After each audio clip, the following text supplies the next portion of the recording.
Today I'm reading more from Bad Pets Hall of Shame, but for all you cat lovers out there, today we are reading about cat thieves. The first one's called Zaza, Tortoise Shell Oriental Cat. So some of you, like maybe Sedona, might know what kind of cat I'm talking about. Zaza couldn't resist stealing stuffed animals and toys from the neighbors.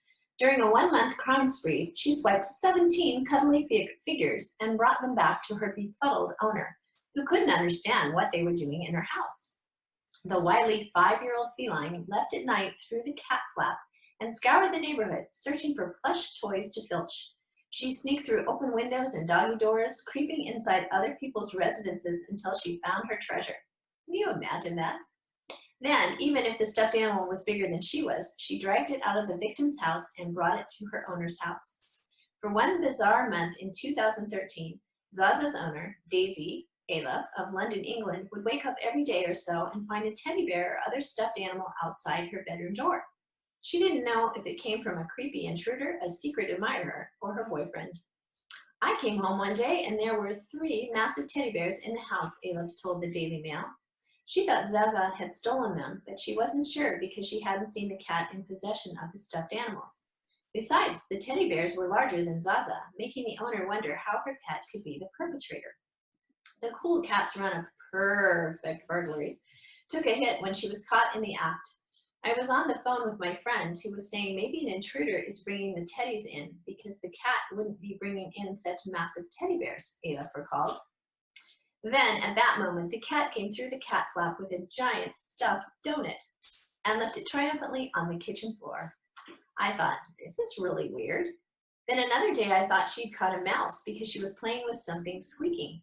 Then I realized it was a squeaking teddy bear, and it was just gone on from there. I woke up one day with an Eeyore, stuffed animal, in my bed. I've also had a hanging mobile from a baby's stroller.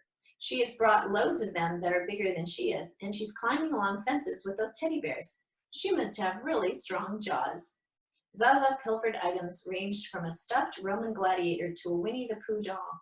She used to leave them outside the bedroom door, the owner said. It was really funny. Zaza had racked up a awesome number of burglaries by the time she came home with her 17th and final stolen teddy bear.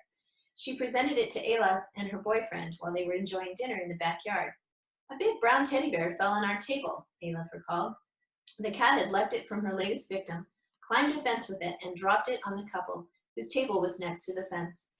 It's sweet the way she offered the teddies as gifts, but she's a bonkers cat, said Aleph. My sister said the neighbors would be really cross, but it's not my fault the cat is a thief.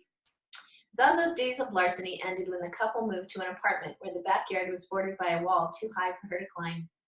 We've been able to stop her burglaring, Aleph told the newspaper. Although in the first week in our new flat, the little boy in the flat above us lost his teddy bear when it fell out of the window. Zaza found it within seconds. She came rushing into our new flat with it in her mouth. So that's the first cat thief. The second one is Bridget, who was a Tonkinese cat. Bridget was like many crafty cat burglars who specialized in what they snatched. For her, it wasn't money, jewelry, or electronics. Her specialty was men's underwear and socks. No kidding. Get it?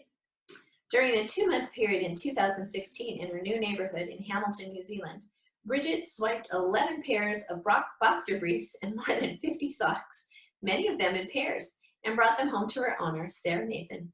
It's all men's, Nathan told the New Zealand Herald. It's really, really weird. She's got very specific taste. The 6-year-old cat was less picky in her previous neighborhood. In our last neighborhood, she'd bring home a bit of everything. Men's undies, women's undies, swimwear, said Nathan. She even brought home a hockey shin pad and a sweater. But once Bridget settled into her new digs and had time to case out the neighborhood, she chose to specialize in her felonious crimes. Get it? Now she's decided menswear is her thing, Nathan told the newspaper. Underwear and socks became an absolute obsession, she said. Nathan added, a night does not go by without her bringing things home. I got up this morning and there were another 4 socks in the house. Bridget sometimes put her ill-gotten gains on or by her owner's bed. Other times she left them outside the cat flap.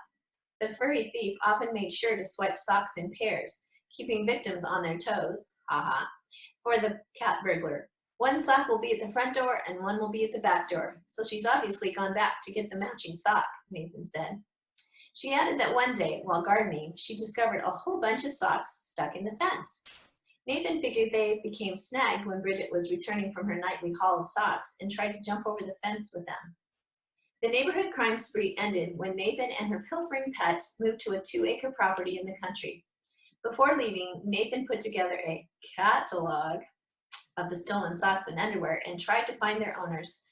She distributed flyers on her street and posted photos of Bridget's loot on Facebook to see if anyone recognized their missing items. The socks varied in style, color, and length, including workers' socks, sports socks, and dress socks. There were black, gray, white, and striped socks, and ironically, even several cat brand socks. The boxer briefs were brightly colored and most were striped. Also displayed in the Facebook photo was Bridget's last haul, several boys' pairs of undies. "I've got this massive bag of stolen socks and underwear," Nathan said. "You'd think someone would have noticed their items were missing. I feel so bad about it. Someone is spending a fortune on underwear." And that's the end of our bad pets for today, but today's the cat version. Hope you enjoyed. See you later.